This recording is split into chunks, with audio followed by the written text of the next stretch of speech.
জীৱনলৈ বেয়া দিন আৰু বেয়া বন্ধু অহাটো খুবেই প্ৰয়োজন। নহ'লেনো মুখাপিন্ধা ভদ্ৰ স্বাৰ্থপৰবোৰক কেনেকৈ চিনি পাবা? সঁচাই আচৰিত এই পৃথিৱী। কাৰোবাক নিজৰ বিফলতাৰ কাহিনী শুনাবলৈও সফল হোৱাৰ প্ৰয়োজন। জীৱনটোক লৈ তুমি যিমানেই যি সপোন নেদেখা কিয়, শেষত ভাগ্যত যি লিখা থাকে সেয়াই হ'ব। সেইজনক আপোন কৰি লোৱা যিয়ে সমাজৰ আগত তোমাক গ্ৰহণ কৰিবলৈ লাজ নকৰে। ভাল সেইজনক পোৱা যিয়ে তোমাক পাই দ্বিতীয়জনৰ কথা নাভাবে।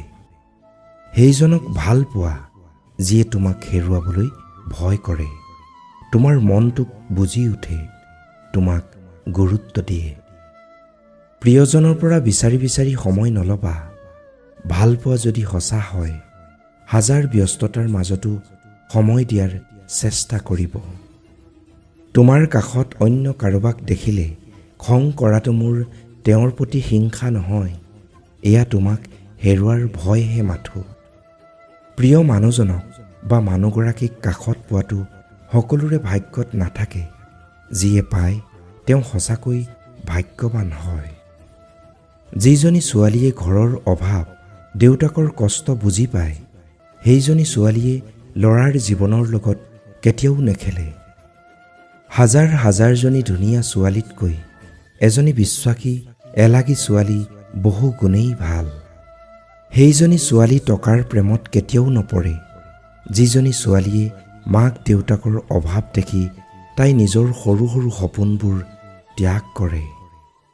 এজনী ছোৱালী নিজৰ ভৰিৰ ওপৰত থিয় হোৱাটো খুবেই জৰুৰী। টকাৰ বাবে নহয়, তাই নিজৰ আত্মসন্মানৰ বাবে। পৰাধীনতাৰ ৰঙীন ছাতিটোৰ মূল্যতকৈ স্বাধীন ৰংবিহীন ভঙা জাপিটোৰ মূল্য বহুত বেছি। বহু ছোৱালীৰ নিজস্ব সপোন থাকে যে তাই নিজেই নিজৰ ভৰিৰ ওপৰত থিয় হৈ নিজৰ লগতে মাক দেউতাকৰ আধৰুৱা সপোনবোৰ পূৰণ কৰিব। ছোৱালীবোৰে জীৱনত বহুত উপহাৰ পায়, কিন্তু কোনো ল'ৰাই দিয়া সন্মান ছোৱালীৰ আটাইতকৈ ডাঙৰ উপহাৰ। প্ৰতিজনী ছোৱালীয়ে KTM DSLR নিবিচাৰে। কিছুমানে দেউতাকৰ দৰে সৎ পথে উপাৰ্জন কৰা চাইকেলখনতো সুখী হোৱাৰ সপোন দেখে। তুমি যিমানেই চুটি চুটি কাপোৰ নিপিন্ধা কিয়, ভালটো চাদৰ মেখেলা পিন্ধা কেইজনীকহে লাগে। সিদিনা উৰে নিশা হাৰে থকা কলিজাটোক সুধিছিলোঁ, মোৰ পৰিজনী ক'ত? কলিজাটোৱে উচুপি উচুপি ক'লে, উদাসী বনলৈ আৰু কেতিয়াও সৰিনী নাহে। পৃথিৱীত সকলো সলনি হ'ব পাৰে, কিন্তু মাৰ মৰম কেতিয়াও সলনি নহয়। মোৰ মা মোৰ বাবে পৃথিৱী।